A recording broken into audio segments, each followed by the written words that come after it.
There are three kinds of people. Your self improvement in life is determined by the category you belong to. These categories are now who people, so what people, and now what people. I'll explain these categories and you would know which category you belong to. If you have been reading lots of self help books or watching tons of podcasts to improve yourself and still struggling to make any real progress, this might be the last piece of the puzzle. What fuels self improvement and personal development? You might have read thousands of books on self improvement and personal development. You might have watched tons of podcasts. You might be a self help junkie who has memorized hundreds of inspirational quotes. But all that means nothing if you don't possess one thing. But what is that one thing? It's not luck, it's not talent, heck, it's not even hard work. So, what's that one thing that changes everything? Let's find out with an astonishing true story.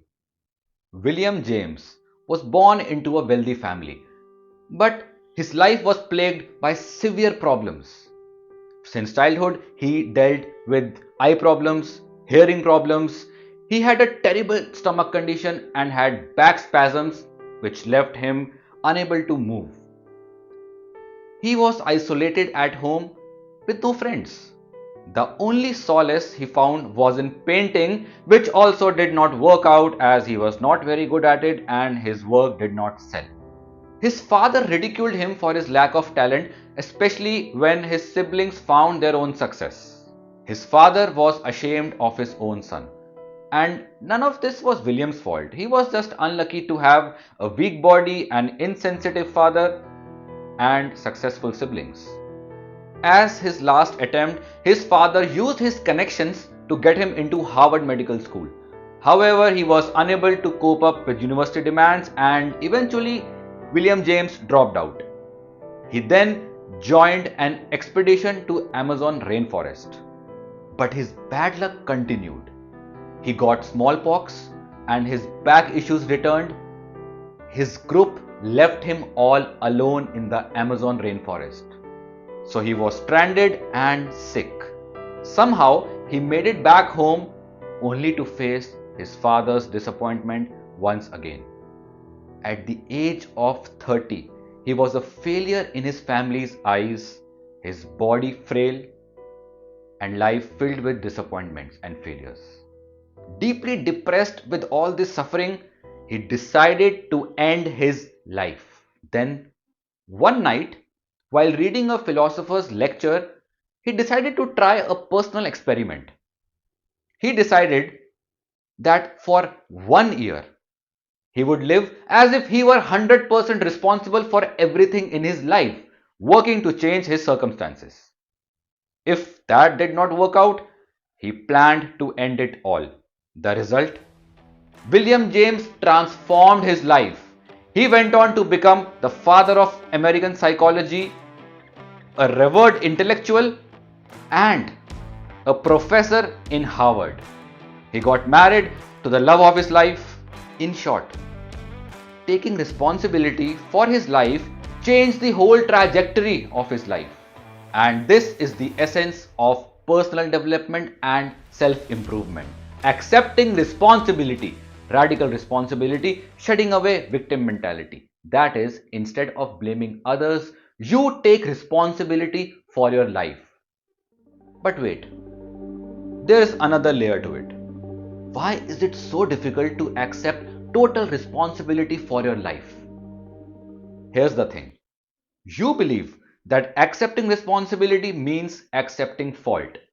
Every time a kid in the school did something awful, like bursting crackers or turning on the fire alarm, the school principal would ask, "Who is responsible?" And it turned out the kid who was at fault was also deemed responsible for the whole incident and was punished. Therefore, we associate fault and responsibility, but they are different things. I'll explain that with another astonishing true story. Randy Pausch, a professor in Carnegie Mellon University, had an illustrious career. He was living a dream life. He had young kids, a beautiful wife, and an amazing career as a professor.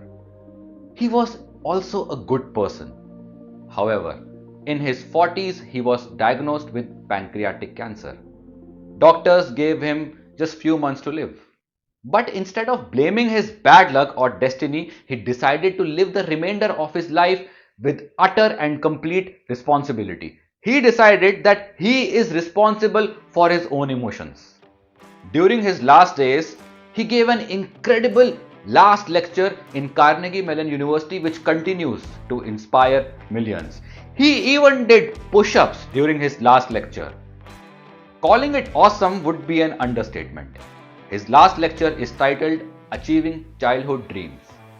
Here's a man in his 40s about to die of cancer, and he is giving a lecture on achieving childhood dreams. If that's not courage, I don't know what is. It wasn't Randy's fault that he got cancer, but he took the responsibility for whatever life was left in him. It might not be your fault that you lost the job. It could be the economy or the changing trends, but it is your responsibility to upskill yourself and find another job. I stuttered and stammered in school. People made fun of me the way I spoke, and it wasn't my fault. But it was certainly my responsibility to do something about it, which I did. And I went on to win multiple speech contests. So there are three kinds of people. Your self-improvement in life is determined by the category you belong to. These categories are now who people, so what people, now what people. I'll explain these categories and you would know which category you belong to. The first one, now who people. Whenever something goes wrong with this category of people, they look for someone to blame on. Now who? Now who to put blame on? These people are always the victims. Second category of people, so what people. Whenever something goes wrong, they are chilled out. They are not victims, but they don't take responsibility either. Oh, that happened. So what? Third category of people, now what people. This category of people ask themselves, now what can I do? Now what can I do to improve the circumstances? Now what can I do to minimize the damage? Now what people are the ones who take charge and make real progress. But all this accepting responsibility and shedding away victim mentality requires you to develop a trait which is not often talked about. Without this trait, you are a victim. You are not responsible for your life and there is nothing you can do about it. Everything remains the same. Status quo. It might be painful, but it's convenient. Painful, but convenient. That's the paradox of victim mentality. So what is that trait that one needs to develop to become a now what person? That trait is courage. So here's the beauty of courage. Once you take responsibility, you grow courage. And once you grow courage, you are ready to take on even more responsibility. That's how the virtuous cycle begins. Courage makes you take on more responsibility. Responsibility makes you courageous. Choose one and the other one will choose you. That's how you develop a self-sustaining engine of self-improvement and personal development. If you have been reading self-help books or watching tons of podcasts and still struggling to make any real progress with self-improvement, this might be the last piece of the puzzle. Accepting responsibility and being courageous. Signing off, I'm Ankur Abroy. Thanks for watching. See you in the next video.